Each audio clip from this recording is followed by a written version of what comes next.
In the Pacific Ocean lies Taiwan, a vibrant democracy of 24 million, caught between China's ambitions and America's promises. Taiwan is the world's semiconductor powerhouse. TSMC alone makes over 90% of the most advanced chips, powering everything from smartphones to defense systems. Any conflict here would cripple the global economy and disrupt technology worldwide. But Taiwan is more than an economic linchpin. It's a symbol of democracy on China's doorstep, making the standoff a clash of values as much as territory.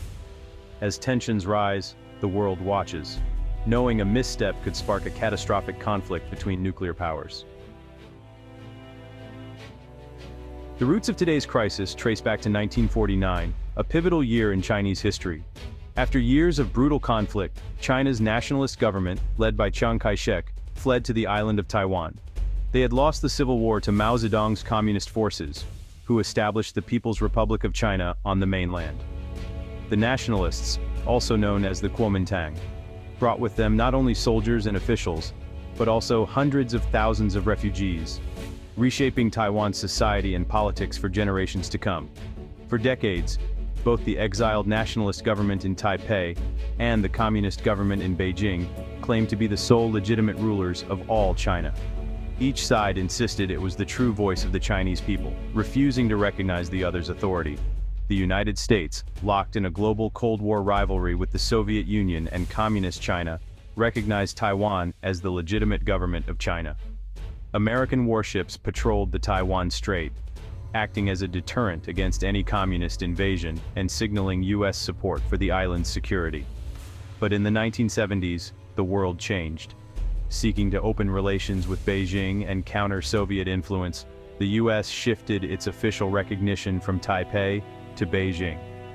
President Nixon's historic visit to China in 1972 paved the way for this diplomatic realignment, and soon after, the U.S. ended its formal defense treaty with Taiwan. Yet the U.S. didn't abandon Taiwan entirely. Despite the lack of formal diplomatic ties, unofficial relations and cooperation continued, with American diplomats maintaining a presence in Taipei and supporting Taiwan's development. In 1979, Congress passed the Taiwan Relations Act, a landmark law that ensured continued arms sales to Taiwan and a commitment to help the island defend itself. This act made clear that any attempt to determine Taiwan's future by force would be of grave concern to the United States. The Taiwan Relations Act created a delicate balance. While the U.S. recognized Beijing as China's government, it refused to endorse Beijing's claim over Taiwan. This ambiguity has shaped U.S. policy ever since, leaving the island's status unresolved. The result is a diplomatic limbo. Taiwan is isolated from most international organizations and lacks formal recognition, but it is far from defenseless, maintaining its own government, military, and vibrant democracy. The U.S. continues to walk a tightrope, trying to maintain peace and stability in the region, while keeping both Beijing and Taipei uncertain about its next move. This careful balancing act is a constant feature of East Asian diplomacy. This ambiguous status has defined the standoff for decades, fueling periodic crises and military standoffs across the Taiwan Strait. Each flare-up reminds the world of the unresolved nature of this conflict. The world's most dangerous unresolved civil war remains frozen in time, its outcome still uncertain. The divide between China and Taiwan is not just a relic of the past, but a living, evolving challenge that shapes global politics. The question of Taiwan's future is as urgent now as ever, with tensions rising and the eyes of the world watching closely. The choices made in the coming years could determine the fate of millions and the peace of an entire region. For over 40 years, the U.S. has relied on strategic ambiguity, never saying if it would defend Taiwan, hoping to deter both Chinese aggression and a Taiwanese declaration of independence. This policy keeps Beijing wary of U.S. intervention, while warning Taipei not to provoke China. But China's military rise and assertive nationalism have strained this approach. Some in Washington now argue for strategic clarity, an explicit promise to defend Taiwan. President Biden has hinted at this, only for officials to walk it back, fueling confusion. The stakes are higher than ever. Ambiguity may no longer deter China, but clarity risks provoking war. The world is left guessing what the US would do if conflict erupts. The era of calculated vagueness may be ending. Over the past 2 decades, China's military has undergone a dramatic transformation, evolving from a lumbering giant into a cutting-edge, high-tech force.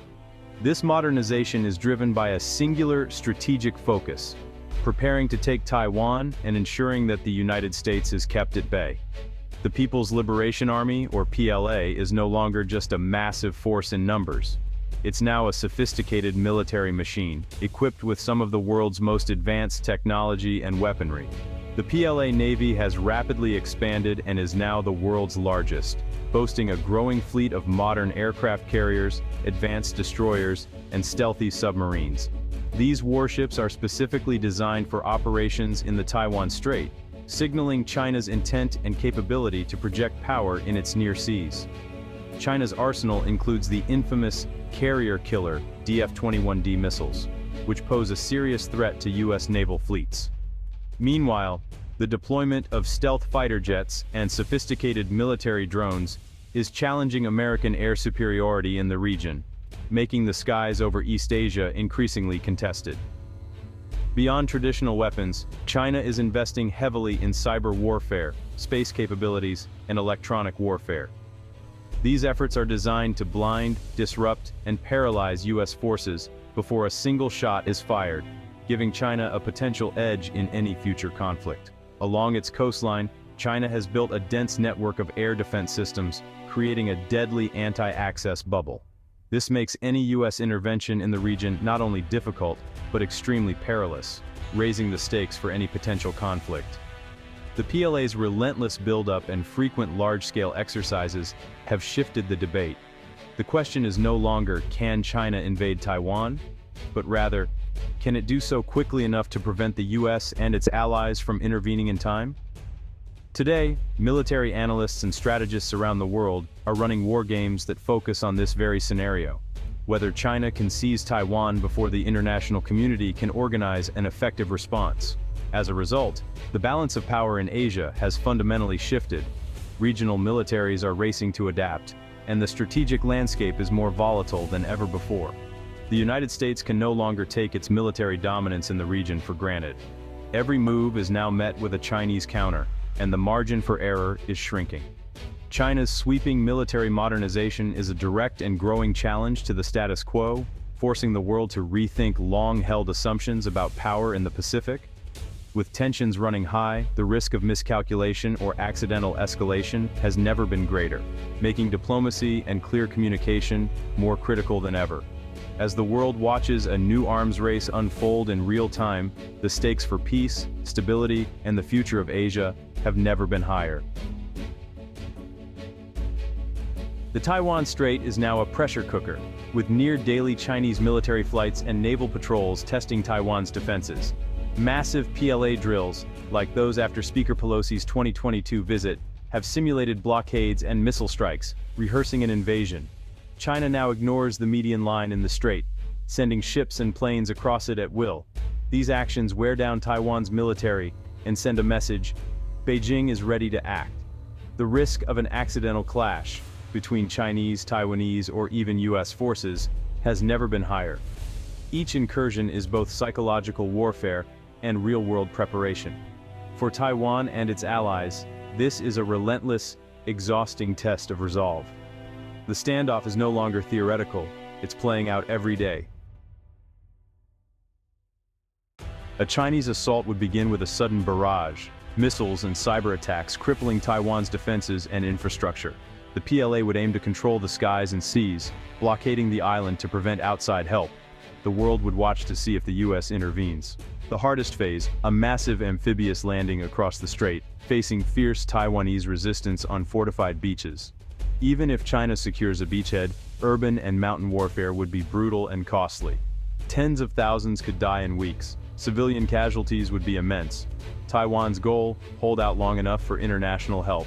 China's gamble: win fast or risk a drawn-out, devastating war. The outcome is far from certain. The cost would be staggering for all sides. The Taiwan War would pit the US, the world's premier military power, against a rapidly modernizing China with home field advantage. The US boasts global reach, advanced carriers, stealth jets, and decades of combat experience. But China's proximity allows it to unleash waves of missiles and quickly replace losses. The technological gap is closing. China leads in hypersonics and drones, while the US still excels in submarines and training. China's strategy is to keep US forces at bay. Anti-access area denial. War games show both sides would suffer heavy losses. Victory is uncertain. The US faces long supply lines and vulnerable bases.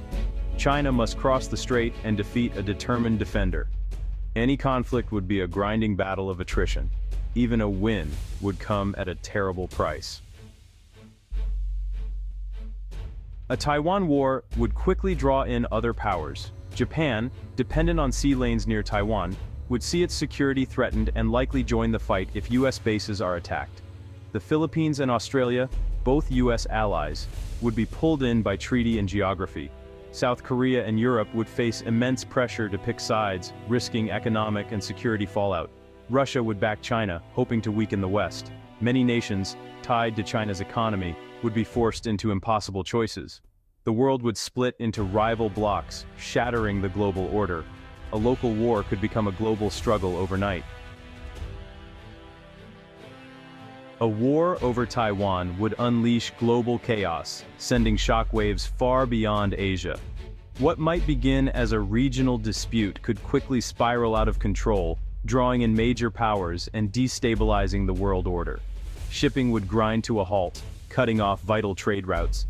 Semiconductors, the lifeblood of modern technology, would vanish from global supply chains, crippling industries from smartphones to cars. Stock markets would plunge into turmoil, and economies everywhere would crash, triggering a worldwide recession. As fighting spreads, US and allied bases across the Pacific would come under attack, forcing nations to mobilize their militaries and brace for further escalation. The entire region would become a battleground with no safe haven. The risk of escalation, conventional or even nuclear, would grow with every setback. Each miscalculation or provocation could push the conflict to new, more dangerous heights, making diplomacy ever more difficult. A desperate side might use tactical nuclear weapons, breaking a decades-old taboo and risking all-out nuclear war. The world would stand on the brink, with a threat of annihilation looming over every decision. The consequences would be catastrophic: mass casualties, economic collapse, and the possible end of civilization as we know it. Millions could be displaced, and entire cities might be reduced to rubble, creating a humanitarian disaster on an unimaginable scale. The Taiwan flashpoint is about more than territory. It's about the future of the global order, the rules that govern peace, and the values that shape our world. The choices made here will echo for generations. Every nation would be forced to choose a side, dividing the world into rival camps. Alliances would be tested, and old rivalries could reignite, making cooperation even harder. The stakes are nothing less than democracy, security, and survival itself. Ordinary people everywhere would feel the impact, from lost freedoms to daily insecurity. The world's fate hangs on the choices of leaders in Beijing, Taipei, and Washington. Their decisions in these tense moments could determine whether we face disaster or preserve peace. The only real victory is preventing this nightmare from ever happening. Diplomacy, dialogue, and restraint are our best hope for a safer, more stable future.